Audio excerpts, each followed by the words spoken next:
Muy buenos días, amigos televidentes. Sean todos ustedes bienvenidos a nuestro programa del día de hoy, que tiene un invitado muy especial. Se trata del politólogo Luis González, con quien vamos a mirar un poco lo que está pasando en el ámbito político nacional e internacional. Yo, como siempre, los saludo con la hermosura floral del Jardín Ilusiones, su mejor opción para sus eventos familiares y empresariales. Vamos a comerciales, retornamos con nuestro invitado. No se vayan.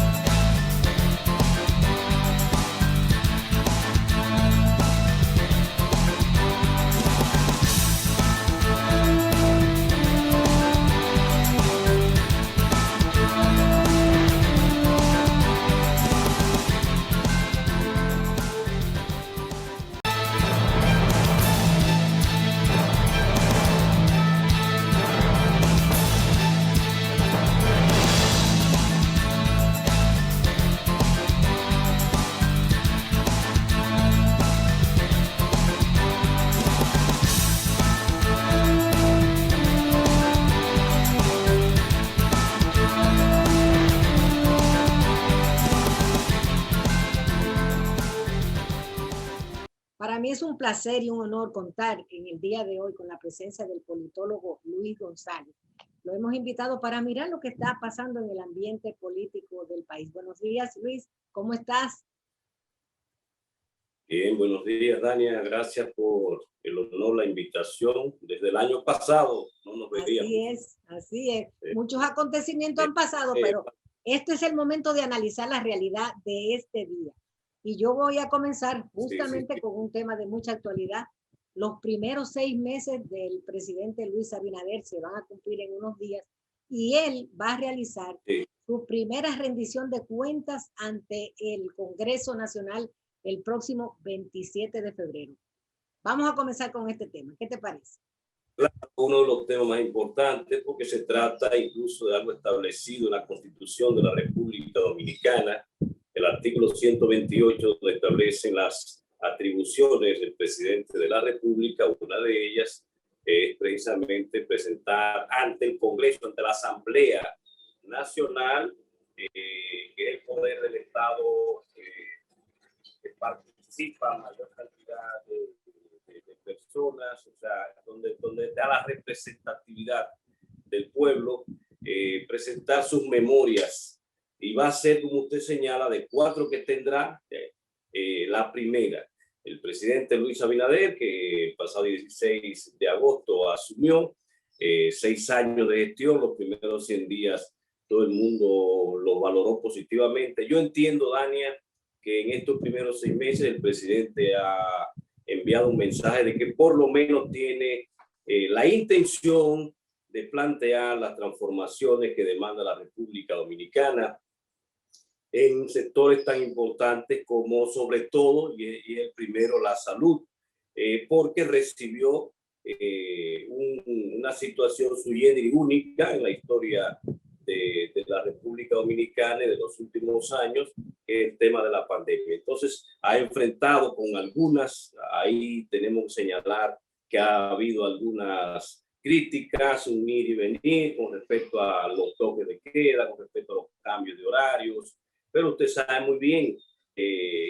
gobernar es tratar de complacer a la mayoría, pero sobre todo es plantear las transformaciones que entienda el liderazgo. Por ejemplo, Dania Boris, en países tan importantes como los Países Bajos, en Holanda, para que la gente me entienda, ya la gente se tiró a la calle porque estaba cansada de estar cerrado en sus casas. Imagínense aquí la República Dominicana, un pueblo alegre que le gusta. Y yo creo que ese ha sido, Dania, uno de los puntos quizás que la gente puede señalar como negativo porque ha tenido que estar cambiando. Sin embargo, yo lo que creo es que está respondiendo a las estadísticas que lamentablemente en estos últimos meses, últimos 2 o 3 meses, por el cambio de temperatura, aunque este es un país que no hay grandes cambios de temperatura, pero ha habido un poco, pues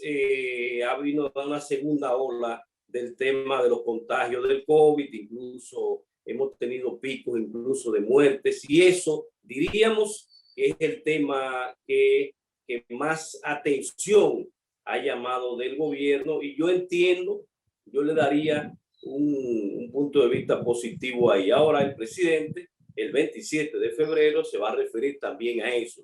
Se va a referir a las medidas que ha tomado en los sectores para relanzar la economía, Tania. En esa parte el presidente ha apoyado a la empresa privada con leyes a favor de promover la producción nacional, el empleo, y yo creo que por ahí también el presidente tiene mucho que decir al pueblo dominicano en cuanto al tema de la producción nacional, la agricultura. Creo que son muchos puntos en estos 6 meses que el presidente va a dar a conocer este 27 de febrero. Lo que yo sí creo, reitero, Daniel, que en el tema de la justicia, aunque el presidente habló claramente, designó una Procuraduría General de la República independiente, aunque realmente no existe tal independencia según lo que establece la Constitución. El Ministerio Público es parte, hasta cierto punto representa al pueblo, y ese pueblo está representado también por un ejecutivo que es el presidente. Sin embargo, el presidente de la República, cuando designó ese Ministerio Público, le dio la libertad de que hagan lo que tienen que hacer, y por ese lado también creo que el presidente, independientemente de que él no ha influido en eso, pero en estos 6 meses ya se ha habido un cambio en ese sentido.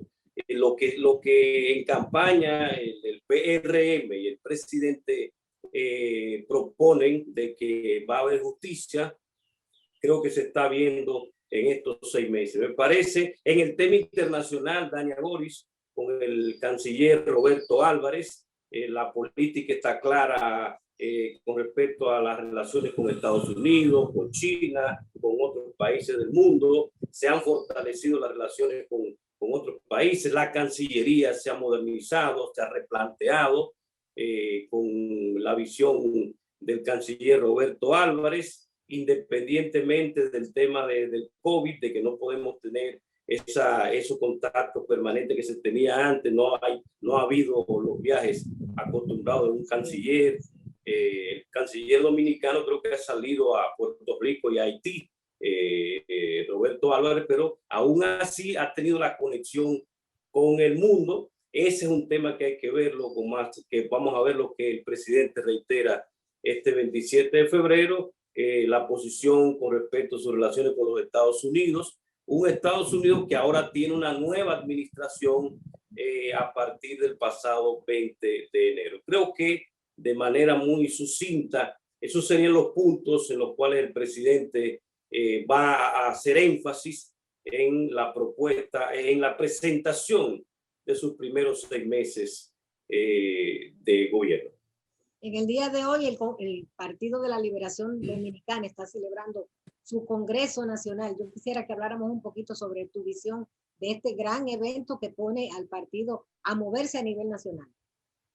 El Partido de la Liberación Dominicana es un partido que después de estar en la cúspide, después de estar en la cumbre los últimos 20 años, independientemente de los 4 años que gobernó Hipólito Mejía, 2000-2004, usted sabe muy bien que desde 1996 el PLD ha tenido una cuota de poder importante en la República Dominicana y ha gobernado de estos últimos 24 años, 20 años precisamente, 12 de Leonel Fernández, 8 de Danilo Medina. Entonces, estar en la cúspide, tener todo el poder y de repente perder gran parte de ese poder, porque tiene una cuota de poder, pero no mucha, Dania. Entonces, se está revisando.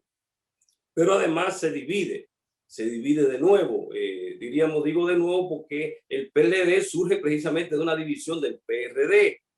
Ahora, como PLD se había mantenido unido, pero sucede que, y todo el mundo lo sabe, por razones que también el país conoce, el presidente del partido, a la sazón, Leonel Fernández, tuvo que salir. Ahora bien, el PLD tiene que replantearse, tiene que revisar cuáles fueron los errores que se cometieron para ver si entonces el pueblo dominicano comienza a creer de nuevo en una nueva generación de PLDistas con el liderazgo de Danilo Medina, que es el que está al frente ahora, y me parece que va a quedar como presidente del partido. Eso es lo que entiendo, presidente del partido. Hay una propuesta de varios jóvenes para la Secretaría General, entre ellos se destaca Juan Ariel Jiménez, el hijo de Felucho Jiménez. Hay varios propuestas para la Secretaría General, Secretaría de Organización. O sea, el partido se va a renovar. Y entiendo yo que debería, utilicé esa palabra adrede, porque debería renovarse en el sentido de traer caras nuevas. Ese partido tiene mucho que aportar si se relanza, si se repiensa, si entiende, si revisa los errores cometidos. Yo creo, y Dania, que si lo hace así, el PLD podría salir fortalecido de cara al futuro que le espera políticamente a la República Dominicana. Cómo no, vamos a una pausa y retornamos con nuestro invitado del día de hoy. No se vayan.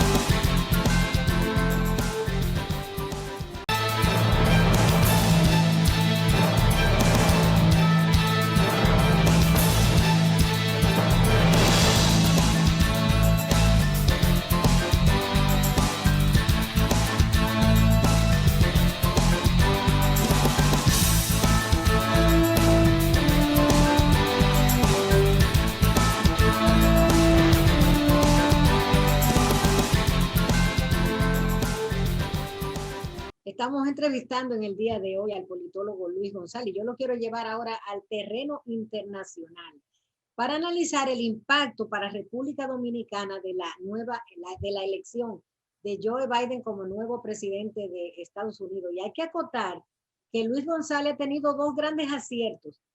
Dijo cuando nadie creía que Donald Trump iba a ganar, él fue el único que dijo que iba a ganar. Y de Joe Biden dijo que se iba a llevar de paro a Donald Trump. Aquí están los dos personajes que han hecho que este sea un hito profesional para Luis González. Quiero también que analicemos en esta parte el juicio el impeachment, el juicio político a Donald Trump. A ver. Bien, lo primero es si el caso de Donald Trump es un caso extraordinario en toda la política de los Estados Unidos, porque en toda su historia, de todos sus presidentes, incluso el actual presidente Joe Biden es el número 46 de los presidentes de Estados Unidos. Entonces, en esos 46 presidentes, incluyendo a Joe Biden, solamente 4 han estado vinculados a algún impeachment, y de ellos, o sea, 4 veces ha producido, y de ellos 2 veces ha sido Donald Trump. 2 veces en el lapso de un año. O sea, Donald Trump va a pasar a la historia con muchas cosas, por su forma de gobernar. Pero una de ellas es que en menos de un año, en el lapso de un año, fue llevado primero a un impeachment que salió fortalecido de ese, porque lo primero es que no lo pudieron demostrar, además tenía el control del Senado. Luego, entonces, al final, ya el 6 de este mismo año, de 6 de enero de este mismo año 2021, se produce la toma del Capitolio, un acto nunca, bueno, había un precedente, pero no con estas características, y mucho menos un presidente incitándolo. Él después dijo que no, pero, todo el mundo sabe que el presidente, y eso entonces lo trajo como consecuencia que la Cámara de Representantes, Dania Gori, que es la que toma primero la iniciativa, como pasa aquí en la República Dominicana, pero aquí nunca ha sucedido eso. La Cámara de Representantes entonces llama y votó a favor de que se produzca, pero Lo que sucede es que el impeachment es para la destitución del cargo, pero ya él no está en el cargo. Lo que se dice, los analistas plantean es que lo que quieren es reducirlo hasta cierto punto para que no pueda presentarse en el 2024, porque como quiera que sea, 74 millones de estadounidenses votaron por Donald Trump. Como quiera que sea, Donald Trump representa una parte conservadora por un lado de los Estados Unidos, ese New Ku Klux Klan, como le llaman algunos, esa supremacía blanca. O sea, hay muchos elementos, señores, que conoce Estados Unidos sabe que están representados en esa figura de Donald Trump. Entonces, es una figura que si el Partido Demócrata tiene la oportunidad, porque hay que estar claro, de impedir que él vaya, y eso podría suceder. Sin embargo, yo creo que en el Senado, aunque ligeramente los demócratas tienen ahora, después de la toma de posesión, del inicio de esta nueva gestión, ligeramente los demócratas tienen un control. Sin embargo, no creo, Dani Agori, que se vaya a producir, es mi punto de vista. Claro, si pueden hacerlo, los demócratas lo harán, y hasta mi recomendación es que lo hagan, porque Donald Trump tiene muchas posibilidades de ser candidato y de renovarse. Mucha gente cree que ya el fin de Donald Trump llegó. Yo no creo tanto así, porque es que hay que ver esa gente que tomó el Capitolio, esa gente que votó por él, esa gente que todavía hoy dice que no reconoce al presidente Joe Biden. Ese tipo de personas está representada en Donald Trump, una persona que sabe comunicar, que tiene su forma. Entonces, vamos a ver lo que sucede. Dani Agori, aunque yo no tengo muchas esperanzas por lo que le decía, el impeachment es para destitución del cargo cuando está en el cargo, y ya que no está en el cargo, habría que ver de qué manera le dan vuelta para entonces impedir que tenga los beneficios de un expresidente. Eso es lo que se haría, impedir los beneficios del expresidente y también la posibilidad de que se presente. Sí. Entonces, el otro asunto es el de la toma de posesión de Joe Biden como presidente 46 de los Estados Unidos. Y con el caso de Joe Biden, es un caso extraordinario. Joe Biden no tenía ninguna posibilidad. El año pasado, en estos momentos, el año pasado, en el 2020, todavía Donald Trump tenía todas las posibilidades de ganar. A partir de marzo, cuando ya se convierte en pandemia el COVID, cuando ya en Estados Unidos comienza a ser el de mayor contagio, cuando el presidente Donald Trump comienza a relajar con eso, y sucede lo que ya ustedes saben, que Nueva York se convirtió en la zona de mayor contagio y muerte del planeta.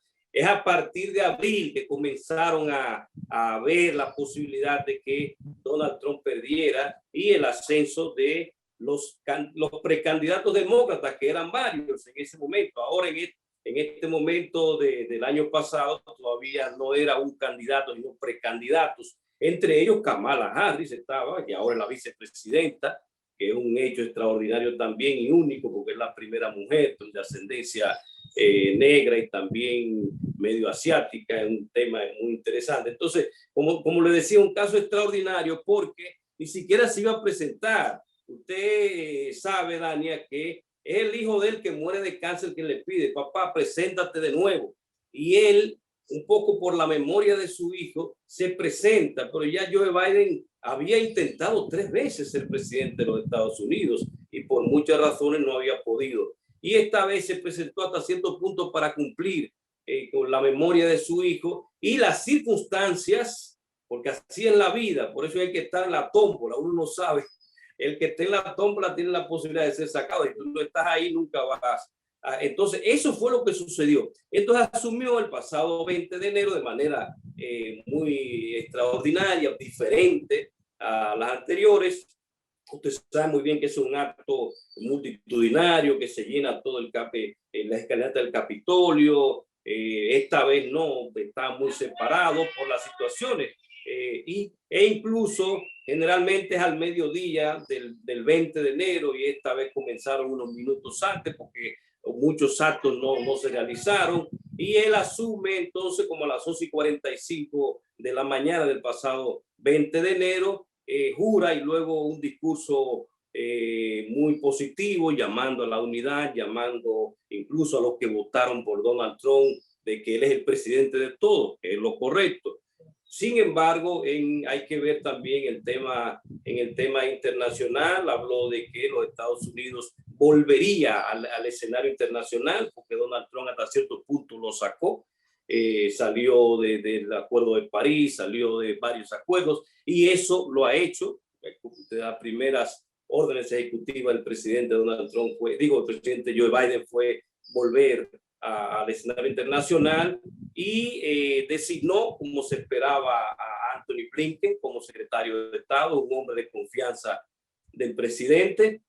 El ministro de Defensa, George Floyd, que es de afroamericano, un ministro de Defensa de ascendencia afroamericana también, con una gran trayectoria. Y el mensaje sí quiero dejar claro, Dania Goris, y este tema hasta cierto punto lo hemos venido manejando aquí en este programa, es la relación entonces con China. ¿Qué se va a esperar de la nueva administración y las relaciones con China? Entonces, la diferencia va a ser de forma, Dania Goris, en el fondo va a seguir igual. En el fondo va a seguir igual. La diferencia es que Estados Unidos va, como se establece en el análisis del concepto de la trampa de Tucídides, parece que va a caer en la trampa en el sentido de que como hay el ascenso de otro, no lo va a aceptar tan sencillamente sin hacer algo, va a hacer algo y lo va a seguir haciendo. Y por eso usted ve que desde la primera palabra de Anthony Blinken fue decir China es un peligro, vamos a enfrentarlo de manera diferente, pero lo vamos a enfrentar con alianzas. Ya lo que está planteando es alianzas para enfrentar a China, no es que no lo va a enfrentar. El secretario de Defensa dijo también que la mayor amenaza de los Estados Unidos es China. El mismo presidente, o sea, ya todos han señalado a China como su mayor amenaza. O sea, en el fondo va a seguir lo mismo del presidente Donald Trump, pero en la forma van a cambiar porque van a tratar de buscar alianzas de los países, según ellos, que representan la democracia, la libertad y esas cosas. Entonces, ese es un tema, Dania, que lo señalo aquí. Hay que darle seguimiento, porque incluso ya la palabra nueva guerra fría, hasta el mismo presidente Xi Jinping la mencionó en un discurso inaugural del foro de Davos. Y es que hasta cierto punto estamos viviendo una nueva guerra fría porque hay un enfrentamiento claro entre las dos grandes potencias del momento y con la otra gran potencia que fue de la pasada Guerra Fría, la Federación de Rusia. Creo que por ahí, Dania Goris, esos son los temas. Entonces, con respecto a la República Dominicana, es importante saber que la República Dominicana se mantiene, el presidente y el canciller han mantenido la posición de sus relaciones más importantes con los Estados Unidos, incluyendo darle seguimiento a lo que se había firmado, a lo que se había planteado con la administración del presidente Donald Trump. Vamos a ver qué sucede, pero la República Dominicana y los Estados Unidos van a seguir fortaleciendo sus relaciones y lo que yo espero es que la República Dominicana también entienda que los otros países del mundo también son importantes y le deben permitir el fortalecimiento de sus relaciones con China, con Europa, con Alemania y los demás países. Se nos agota el tiempo, pero yo no quisiera que dejáramos de hablar de la situación con Haití. Ha estado la situación muy conflictiva en la frontera. ¿Cómo lo ves? Bueno, Haití es una de las realidades, es como la isla al revés que señalaba el presidente Balaguer como escritor, más que como político y analista de los temas internacionales. Todo el mundo conoce ese libro, La isla al revés. Siempre vamos a tener a Haití ahí. es nuestro, como usted lo quiera ver, nuestro hermano, nuestro aliado, nuestro adversario, nuestra amenaza. Yo lo que creo es que con Haití hay que buscar la manera de vernos como una oportunidad para fortalecernos, porque estamos en la misma isla, Dania. No hay otra forma que tratar. Entonces, la situación actual de Haití, tenemos el presidente ya incluso se ha reunido con el presidente haitiano, el canciller se ha reunido también, o sea, ha habido en este gobierno, en estos 6 meses, creo, Dania, que el presidente hablará el próximo 27 de febrero del tema de Haití. Se le ha prestado mucha atención al tema de Haití. Nosotros tenemos que tener mucho cuidado con el manejo de la frontera. Tenemos una guardia especial para la frontera, que creo que está atenta a lo que pueda suceder, pero por el momento Haití sigue siendo, muy lamentablemente, una especie de estado fallido. No hay manera de que se estabilice, no hay manera de que haya un gobierno que pueda continuar un periodo completo y que la gente se sienta bien, que comiencen a trabajar, una mano de obra ávida de trabajo. Por eso yo siempre he dicho, Dania, de Haití podríamos verlo como una oportunidad más que como amenaza, porque tiene mano de obra y quiere trabajar, y tiene muchísimas cosas. Lo que sucede es que mientras no se organicen internamente, va a ser difícil incluso para nosotros los dominicanos. ¿Cómo no? Bien, pues con estas palabras vamos a concluir esta interesante presentación de nuestro programa del politólogo Luis González. Gracias por haber estado con nosotros. Vamos a comerciales, retornamos con todos ustedes.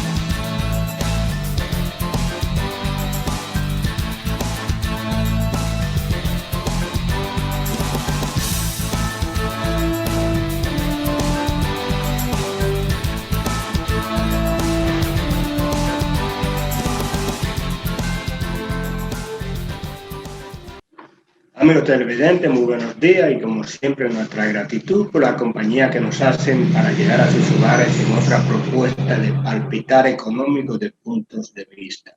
Hoy tenemos la grata compañía del economista Luis Reyes Santos, ex director general de presupuesto, ex viceministro de Hacienda y un amigo de esta sección. Buenos días, licenciado. Buenos días, buenos días, amigos televidentes. Un placer de nuevo estar en tu programa.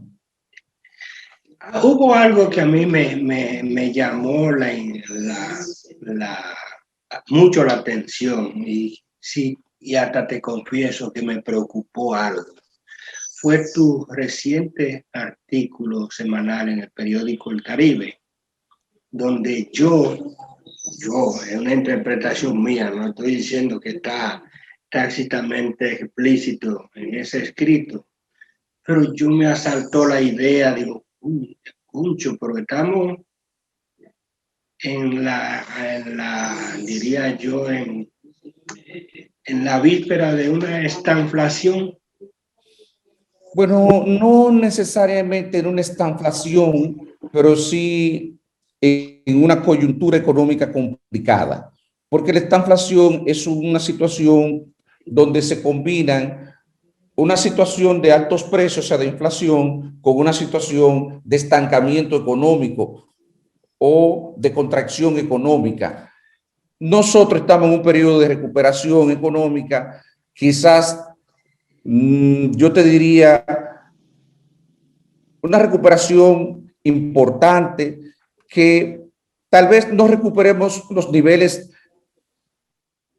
que tenía la economía en términos de empleo y en términos de producción, en el año 2019, pero sí que será un crecimiento positivo, en parte porque el denominador para el cálculo del Producto Interno Bruto correspondiente al año 2020 fue tan bajo que obviamente nosotros vamos a tener un resultado positivo. Pero además, ciertamente, las actividades productivas se han venido recuperando con limitaciones, porque todos sabemos que el sector turismo todavía está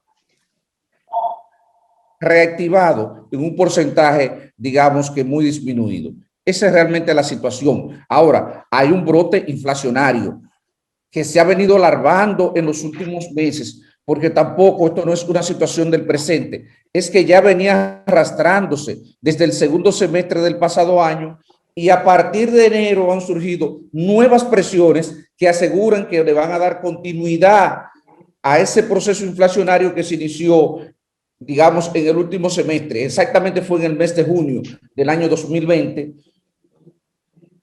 y que no sabemos en los próximos meses qué tan intenso va a ser, pero que se sabe que va a ser importante por lo que ya ha acontecido en el mes de enero de este año, en lo que va de febrero, hasta ayer, antes de ayer, que estuvimos recibiendo información de los precios de los commodities en los mercados futuros. Esa es la situación que realmente nosotros estamos enfrentando desde el punto de vista inflacionario, con todas las consecuencias que eso tendría en términos de recuperación económica, porque eso erosiona la capacidad de compra de la población, afecta el consumo, y entonces en la medida en que afecta el consumo, eso va a ser más difícil que nosotros podamos restaurar los niveles de empleo y los niveles de producción, por lo menos en los niveles del año 2019, que debería ser la meta más inmediata que debería tener el país en materia de recuperación económica. ¿Y qué factores? Porque tú has citado el tema de los commodities, o sea, la materia prima, que son para muchos rubros por ejemplo, de la producción nacional, tienen una alta ponderación. Por ejemplo, qué sé yo, pollo, cerdo y hasta los propios huevos. Pero, ¿qué otros factores, además de eso, pudiera estar incidiendo en esa carestía? Mira, por razones de limitaciones de espacio, en ese artículo no se pudo publicar in extenso lo que yo había escrito, pero ahí yo señalaba en detalle cuáles eran los principales ítems, los principales commodities que estaban. Cuando hablamos de commodities, para que el público nos entienda, estamos hablando de bienes básicos, bienes que son de amplio consumo por prácticamente la generalidad de la población. Y ahí entran, dentro del rubro de energía, entra el petróleo, el gas natural, y entra el carbón. En el caso de los alimentos entran los granos, y cuando hablo de granos hablo del maíz, hablo del trigo, hablo de la soya y de otros más, incluyendo el arroz. Pero el arroz a nosotros no nos afecta tanto. Entonces, ¿qué ha pasado, Héctor? Amigos televidentes, miren, aquí hay una combinación de factores exógenos. Por una parte, algunos países del cono sur de Sudamérica, su producción de granos fue afectado por razones climáticas. Entonces ahí tenemos un problema de escasez de oferta que comenzaron a presionar los precios. Pero por otro lado tenemos una rápida recuperación económica en economías como la China, la de los Estados Unidos, que en el último trimestre del año dio evidencia de una recuperación impresionante de los niveles de empleo.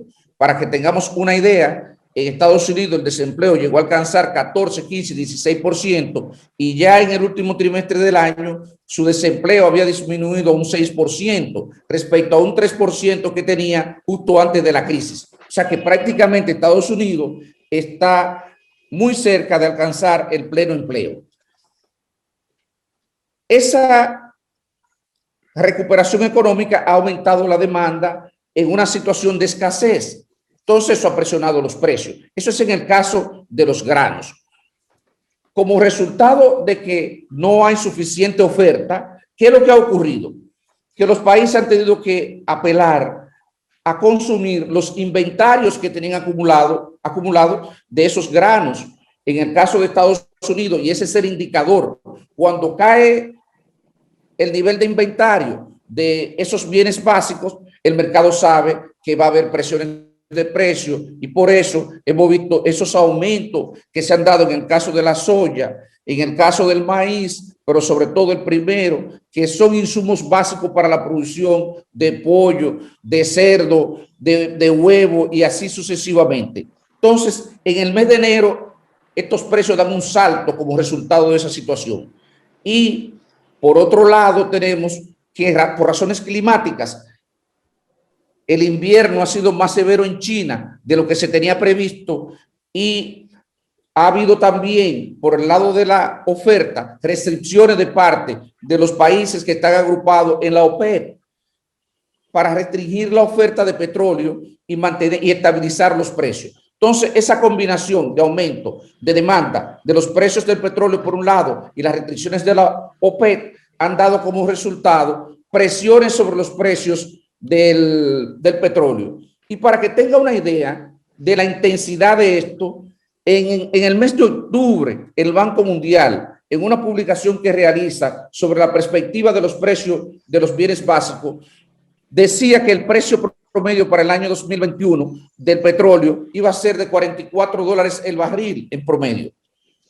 Hoy día el barril de petróleo se cotiza 57, 58, el Brent está a 60, pero la perspectiva es que van a continuar subiendo porque los precios a futuro están señalando que va a haber un aumento entre un 5 y un 10% para los precios a marzo. Entonces, hay un elemento. Nosotros tenemos los precios congelados, los precios internos. ¿Qué significa eso? Que en algún momento las autoridades van a tener que permitir que esos precios se traspasen al consumidor. Y cuando se traspasen al consumidor, ya nosotros hemos visto aumento de precio en el transporte, posiblemente eso va a presionar nueva vez los precios en el transporte, y entonces esa es la situación que se está presentando. Como tú ves, ahí hay muchos componentes que son, son componentes todos exógenos al manejo de las autoridades locales, de las autoridades gubernamentales. Y por eso es que ha visto que en los últimos 6 meses, esa inflación que se dio 7 meses, entre junio y diciembre del año 2020, que se acumuló una inflación de 5.55%, porque si tú tomas en consideración que durante enero, mayo de ese año la inflación fue negativa, entonces uno se da cuenta que la inflación fue mucho mayor de 5.55 durante esos 7 meses y que se acercó más al 7% que al 5%. Esa es la situación, eso es lo que señala los niveles de presión inflacionaria. Primero, lo que venía aconteciendo los meses previos, y lo otro, que la perspectiva de esos rubros que hemos mencionado es al alza en los próximos meses. Ya se dieron aumentos en el mes de enero, en el mes de febrero, que todavía no han impactado los precios internos, pero que también van a continuar subiendo en los próximos meses. O sea que apenas estamos empezando entonces. Bueno, hay una parte recorrida. Cuando estas cosas ocurren, uno no puede decir, digamos, aquí hay componentes que pueden ser muy especulativos, Héctor, muy especulativos, y es bueno que el público lo sepa. Entonces, en un escenario como ese, uno lo único que tiene como guía son los precios futuros, los precios a 6 meses, los precios a 3 meses, a 6 meses, y en eso sí, ¿por qué? Porque esos son contratos firmes, lo que se van celebrando en ese periodo. Y uno dice, bueno, eso es lo que va a marcar la pauta de precio en los próximos meses. Y lo que asegura es que nosotros vamos a tener presión inflacionaria por lo menos durante el primer semestre del año, si ya con la situación que se ha dado. Por lo que señalé anteriormente, por una parte, ya se han dado aumentos de precio en enero y febrero que no han sido traspasados a los precios internos, y por otro lado tenemos perspectiva de que los precios van a seguir subiendo y que también habrá que incorporar los precios internos. ¿Hasta cuándo? No lo sabemos. Sí, hay algunos elementos de esta situación que pudieran incluso reflejarse en el presupuesto nacional. Y a mí me gustaría que iniciáramos ese análisis en el próximo segmento. Vamos a hacer una breve pausa comercial.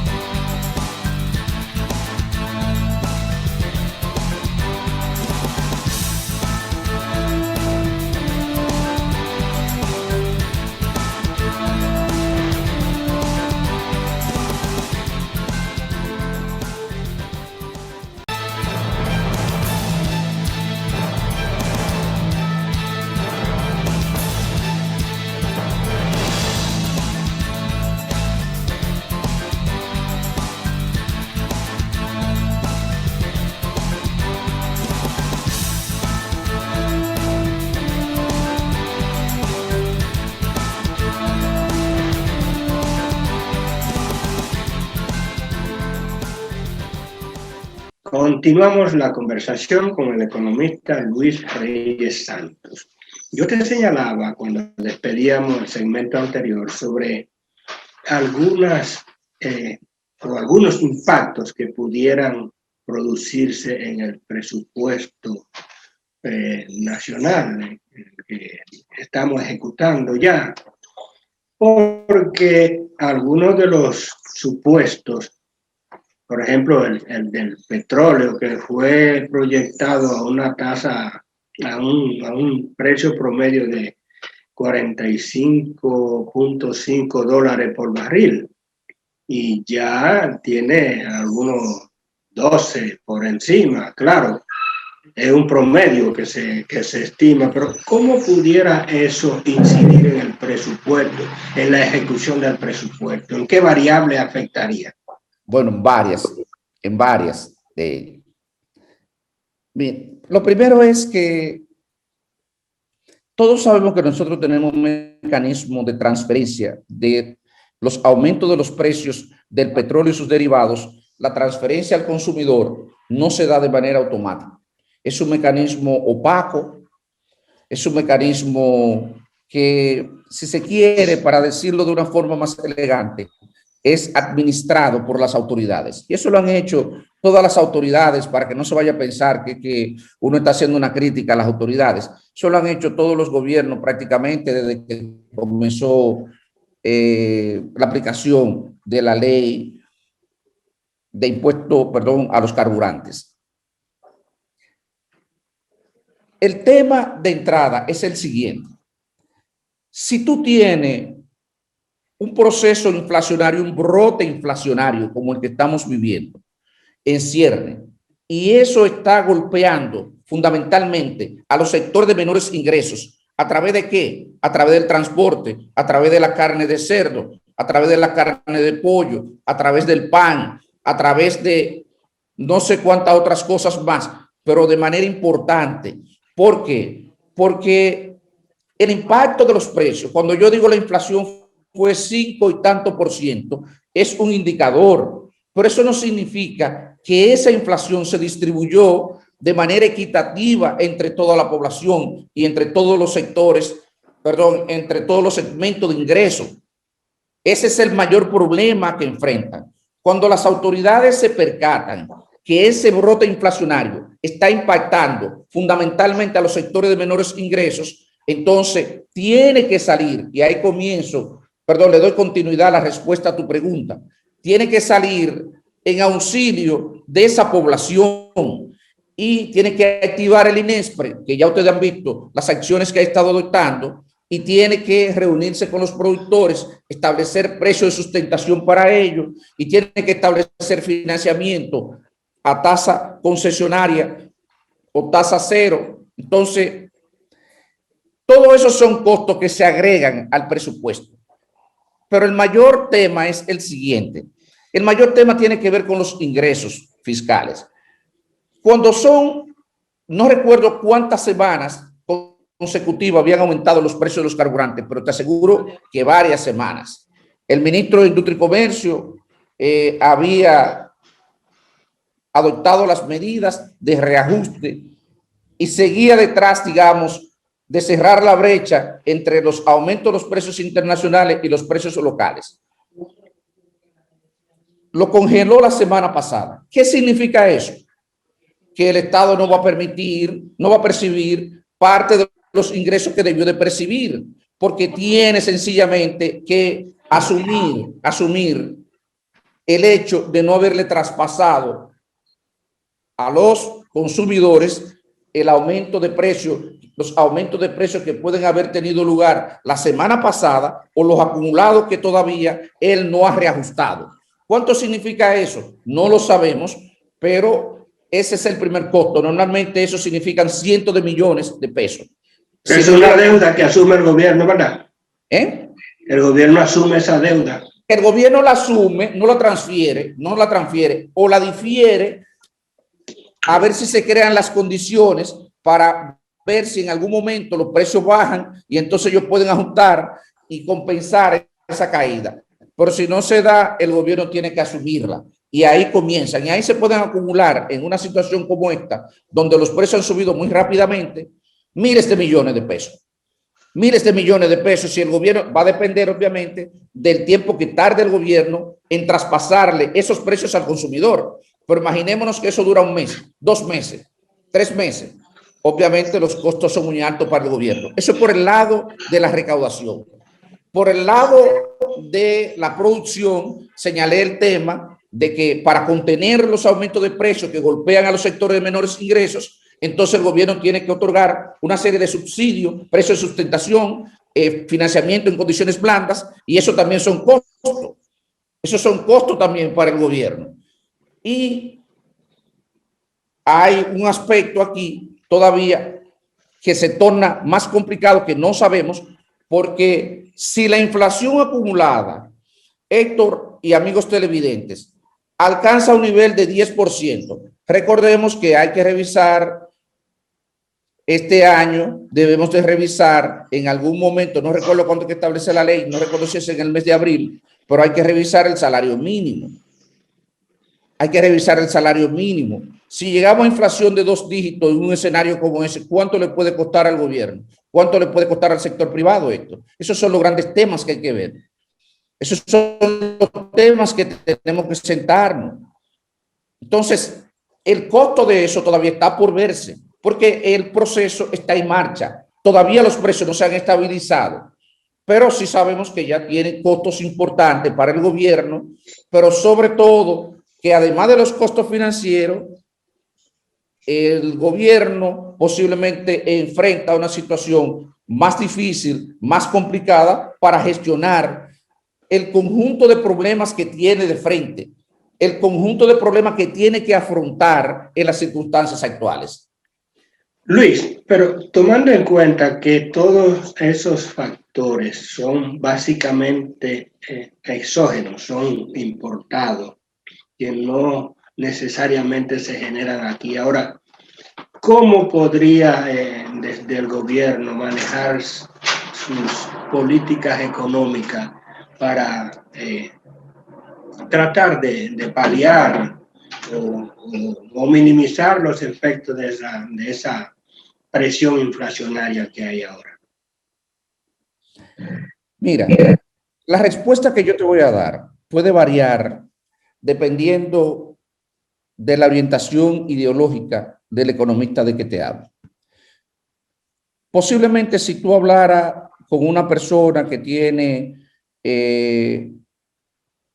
una orientación liberal, te diría lo correcto es que el gobierno permita que la economía absorba el choque externo, es decir, que le transfiera los precios al consumidor. Y yo respeto ese punto de vista. Otros podrían decirte, mira, el gobierno en una situación como donde tenemos un mercado de trabajo muy deprimido, donde tenemos una recuperación que todavía está en cierne, una recuperación económica en cierne, lo correcto es que el gobierno asuma eso y siga haciendo lo que está haciendo, otorgar programas para mitigar eso, ganar tiempo, porque eventualmente va a haber que permitir que la población asuma ese choque, esa perturbación externa que, como tú señalas, nos llega desde fuera y nosotros no podemos controlarla. Incluso yo tengo amigos economistas que cuando conversamos me dicen de que ellos entienden que es un error que el gobierno vuelva a la práctica de fijar precios, de fijación de precios, que no es la forma más eficiente. Y ahí, dando respuesta a tu pregunta, yo podría decirte, yo creo que hay que ver en cada caso qué podría hacerse. Las políticas generales de controles de precios son un problema, porque si los precios siguen subiendo, no es verdad que tú vas a poder mantener los controles en el mercado interno. Y entonces se generan esas cosas que conocemos que ha pasado frecuentemente en nuestra economía, pero sobre todo en las economías centralizadas, en esas economías que no son de mercado, que cuando se crea una situación de escasez, tú sabes lo que pasa, porque controles de precios te lleva a una situación de escasez y entonces termina comiendo pollo, termina comiendo carne de cerdo, el que la puede pagar. Que la puede pagar a través de los mercados negros. Eso es lo que terminan de generar. Terminan de generar mercados negros y yo lo veo como algo que puede ser transitorio. Entiendo que las autoridades con un montón de problemas han apelado posiblemente a lo primero que tienen a mano. Yo lo veo que si es algo muy temporal, me parece bien en lo que se pueden estructurar otro tipo de políticas más efectivas, pero al final estoy convencido de que el choque externo va a haber que transferírselo a la población, que eso va a deteriorar los ingresos y tal vez la solución sea un reajuste salarial para compensar la pérdida de ingresos que está teniendo la población en este momento por efecto de la inflación.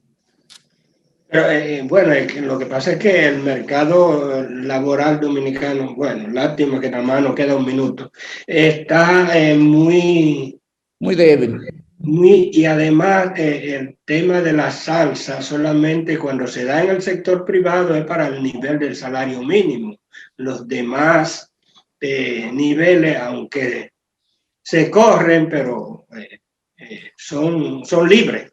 Yo adicionaría al tema ese que tú señalas que es cierto, que estamos en presencia de la discusión de un pacto fiscal. Entonces tendríamos que agregar al pacto fiscal también, porque recuerde que el pacto fiscal tiene componente inflacionario también, que no vamos a tener tiempo de tocar, de desarrollar, y que se adicionarían a esto que estamos hablando.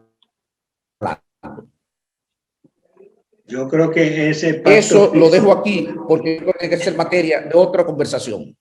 Claro que sí, incluso ya tan pronto se conozca ese esquema de ese muñeco, de ese pacto, claro que tú tendrás que venir aquí para que lo analicemos o para que tú lo analices para los televidentes. Con mucho gusto estaré de nuevo contigo, Héctor, con los amigos televidentes. Un placer. Gracias, Luis. Y a ustedes, amigos televidentes, como siempre, la cita para otro punto de vista el próximo domingo. Hasta entonces.